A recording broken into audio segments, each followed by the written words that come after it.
یہ 15 سال پرانا قصہ ہے۔ ان دنوں آصف اور رضوان میڈیکل کے طالب علم تھے۔ ایک مرتبہ کلاس میں وہ انسانی ڈھانچے کے بارے میں پڑھ رہے تھے کہ ٹیچر کی آواز آئی، ڈیئر اسٹوڈنٹ، کل سے جو 2 چھٹیاں سٹارٹ ہو رہی ہیں، اسلامی تہوار کے سلسلہ میں ان 2 چھٹیوں کے بعد میں نے آپ سے پورے انسانی ڈھانچے کا ٹیسٹ لینا ہے۔ گھر آ کر آصف اور رضوان کو پورا یقین تھا کہ وہ اس ٹیسٹ میں فیل ہو جائیں گے، کیونکہ ابھی تک ان کے ذہن میں انسانی ڈھانچے کی کھوپڑی کی ہڈیوں کے نام اور ساخت واضح نہیں ہو رہے تھے۔ وہ دونوں کتاب کھولے انسانی ڈھانچے پر لکھا ہوا مضمون پڑھ رہے تھے کہ اچانک آصف بولا، اگر ہم کہیں سے ایک انسانی کھوپڑی لے آئیں تو ہمارا کام بن سکتا ہے۔ ہم کھوپڑی کو سامنے رکھ کر اچھی طرح سے کھوپڑی کی ساخت کے نام یاد کر سکتے ہیں۔ رضوان نے کہا، ارے بھائی، یہ جو ہم اپنے موبائل پر نیٹ سے کھوپڑی کی فوٹو اور معلومات نکال کر سامنے رکھے ہوئے ہیں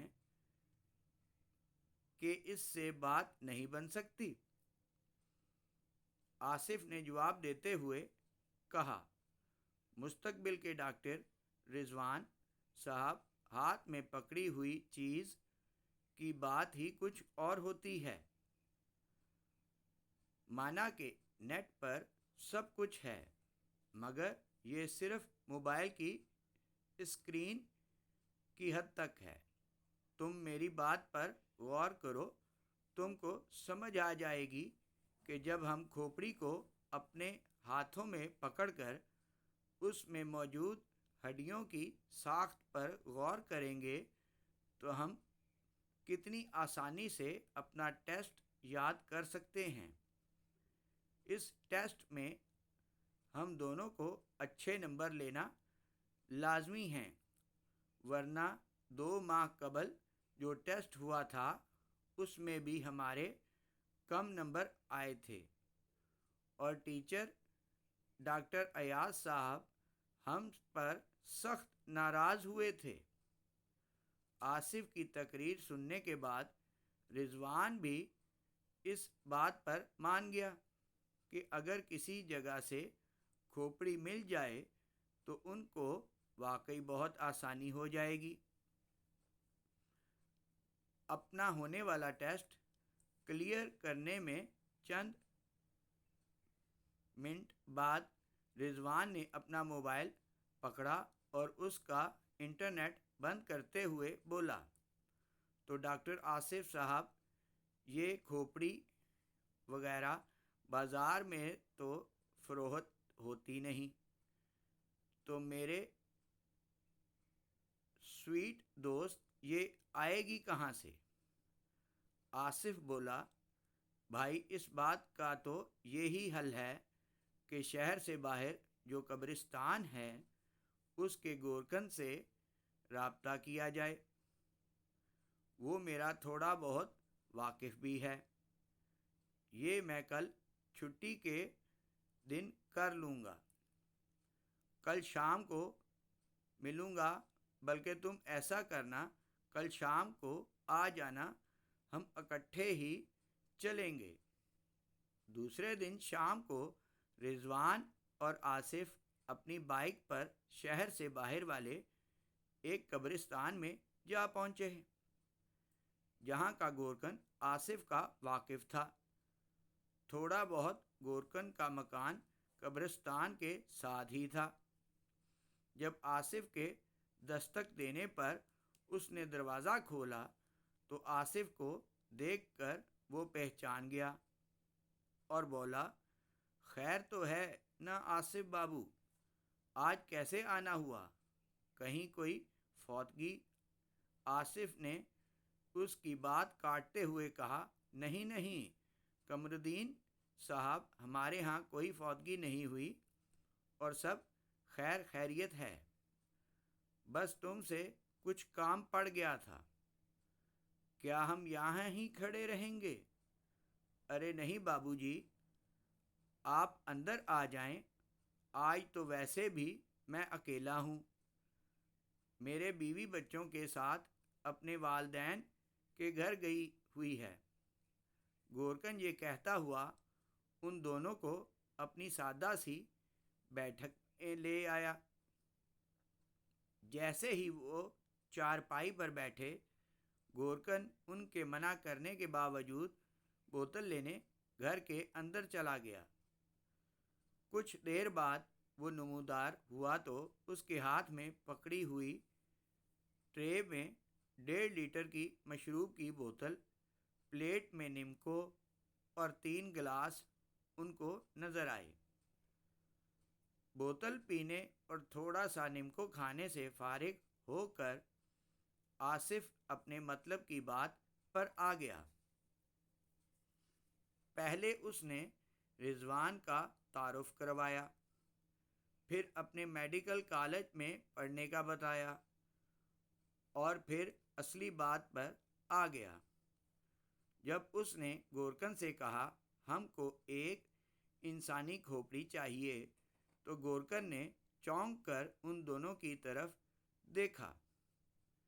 اسی وقت آصف نے 500 روپے کا نوٹ زبردستی اس کی جیب میں ڈال دیا۔ گورکن نے پہلے تو کھوپڑی نکال کر دینے سے معذرت کر لی، مگر جب آصف نے اس کو یقین دلایا کہ وہ کھوپڑی کسی غلط مقصد کے لیے نہیں لے جا رہے، وہ میڈیکل کے اسٹوڈنٹ ہیں اور ان کو واقعی تعلیمی سرگرمی میں استعمال کرنے کے لیے کھوپڑی درکار ہے، تو گورکن نے یہ کہتے ہوئے کھوپڑی نکال کر دینے پر رضامندی ظاہر کر دی۔ ٹھیک ہے صاحب، مگر اس کی مزید کچھ قیمت بھی دینی ہوگی۔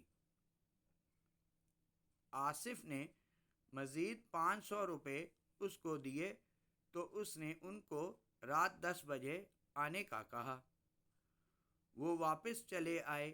گھر آ کے رضوان نے آصف کو کہا، آصف میں تو پہلی مرتبہ اتنی رات گئے قبرستان جاؤں گا، کہیں مجھے کوئی روح ہی نہ چمٹ جائے۔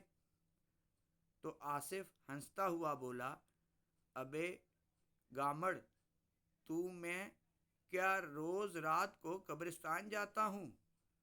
کیا میں کفن چور ہوں؟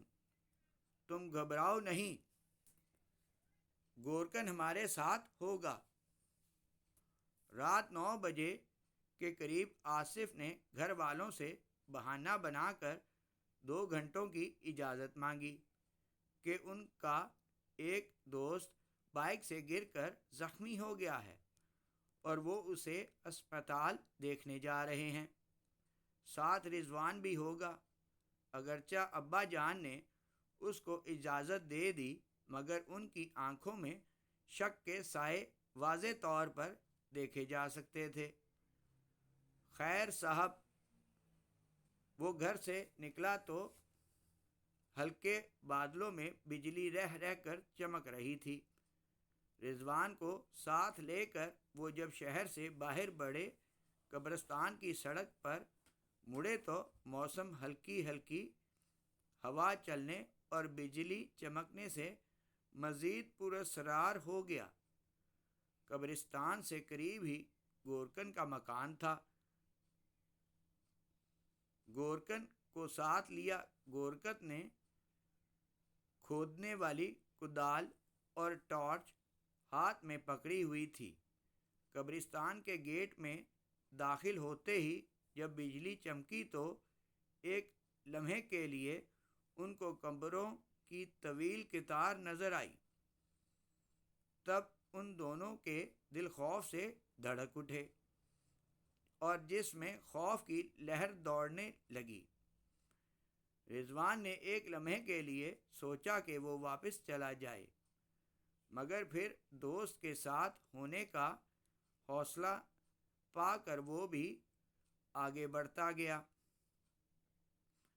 قبرستان کے درخت چمکتی ہوئی بجلی میں نظر آ جاتے، ورنہ ان کے سائے گہرے کالے رنگ کے لگ رہے تھے، جیسے بہت ساری چڑیلیں ایک ساتھ کھڑی ہوں۔ کچھ دور چلنے کے بعد گورکن بولا، صاحب، یہ قبر کسی وقار صاحب کی ہے، اور میں نے دیکھا ہے اس کی دیکھ بھال کو بھی بہت کم آتے ہیں۔ اس کے وارث تو میں آپ کو اس کی کھوپڑی ہی نکال دیتا ہوں۔ یہ کہہ کر وہ اپنا بیلچہ سا جو اس نے ہاتھ میں پکڑا ہوا تھا اس سے قبر کی مٹی ہٹانے لگا۔ آصف بابو، گورکن نے ہدایت دیتے ہوئے کہا، آپ یہ ٹارچ صرف اس قبر پر رکھو، ادھر ادھر نہ روشنی کرنا۔ رضوان ایک طرف کھڑا یہ خوفناک قبرستان دیکھ رہا تھا۔ ڈر کے مارے اس کا پسینہ چھوٹ رہا تھا، مگر وہ پانی بے عزتی کے ڈر سے واپس نہیں جا رہا تھا۔ تھوڑی دیر میں گورکن نے مٹی ہٹا دی۔ پتھر کی سل اس نے ذرا سی کھسکا کر ہٹائی اور پھر چند ہی منٹوں میں قبر اوپن ہو چکی تھی۔ اب تو ٹارچ پکڑے آصف کا دل بھی نامعلوم خوف سے گھبرا اٹھا۔ وہ اب ٹارچ کی روشنی تو قبر کے اندر دیکھنے کی ہمت اس کی بھی نہیں ہو رہی تھی۔ اس نے وقت کاٹنے کے لیے گورکن سے سوال کر دیا، قمر الدین، تم کو ڈر نہیں لگتا قبرستان میں؟ تو وہ بولا، صاحب، اگر ہم ڈر گئے تو پھر پیٹ کیسے بھریں گے ہمارے بچوں کا؟ ہمارے تو باپ دادا کا یہی کام ہے جو کہ اب میں کر رہا ہوں۔